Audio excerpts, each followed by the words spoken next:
هعمل معاكم النهارده بطاطس محشيه في الفرن بطريقه سهله وسريعه وحلوه جدا ومناسبه للغداء او للعشاء، وكمان حلوه جدا على ترابيزه السفره كده في العزومات، وتكلفتها كمان مش عاليه. يعني كل صينيه ديت مستخدمه فيها ربع كيلو من اللحمه المفرومه بس، فبجد حلوه جدا في توفير الوقت والمصاريف. معايا قطعه من الزبده وشويه من الزيت، لو مش عندنا زبده ممكن نستغنى عنها ونستخدم زيت بس طبعا الزبده بتدي طعم مختلف وتست عالي شويه. معايا بقى 3 فصوص من الثوم، هرستهم كده كويس وشوحتهم تشويحه بسيطه لونهم اصفر كده، وبعد كده نزلت عليهم بصلايه كبيره مبشوره، وبعد كده نزلت عليهم اللحمه المفرومه.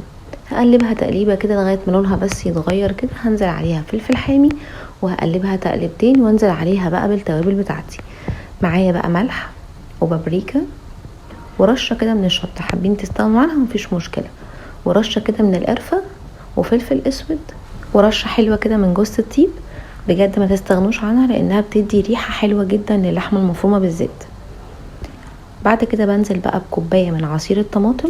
انا هنا كنت جايباه جاهز، بس انتوا لو عاملينه في البيت بيبقى مفيش مشكله خالص. طماطم ومصفينها كويس، وبننزل بكوبايه منها وعليها كمان معلقتين من معجون الصلصه عشان بس تظبط اللون. قلبتها بقى تقلبتين كده على النار وركنتها على جنب لغايه ما احضر البطاطس. معايا بقى بطاطس حشو بالحجم اللي انتوا شايفينه ده، هقشرها بقى كلها واغسلها، وبعد كده بجيب بقى المقوار وبفتحها زي ما انتوا ما شايفين كده، كاني بفتحها كده بتبقى تطلع على شكل ورده. وبالمقوار بقى كده بحاول ان انا افرغها شويه كمان علشان اعرف احشيها كويس وادخلها كميه مناسبه من اللحمه المفرومه. بعد ما خلصت بقى كل الكميه غسلتها كويس وصفيتها ونزلتها بقى في زيت غزير لغايه ما تاخد لون ذهبي كده وتكون مستويه سوا كامل. طبعا وبكون كمان حمرت بقيه البطاطس اللي انا خرجتها كلها، وبرش عليها رشه من الفلفل الاسود وبوزعها في صينيه كده، وابتدي بقى ان انا احشي البطاطس وارصها. عايزه اقول لكم شويه البطاطس اللي من تحت دول بيبقوا طعمهم خطير مع الرز، او بتغمسوها بالعيش كده بيبقى طعمها خطير لانها بتبقى شاربه من الصوص، وبجد بتبقى حلوه قوي. معايا بقى كوبايه عصير طماطم تانية، هحط عليها شويه من الفلفل الاسود وشويه من الملح، وهقلبهم تقليبه كده، وهبتدي ان انا اوزعهم على وش البطاطس. ولو كوبايه عصير الطماطم لونها فاتح وقوامها خفيف خالص، ممكن نضيف عليها معلقتين من معجون الصلصه، بيظبط القوام وكمان بيظبط اللون.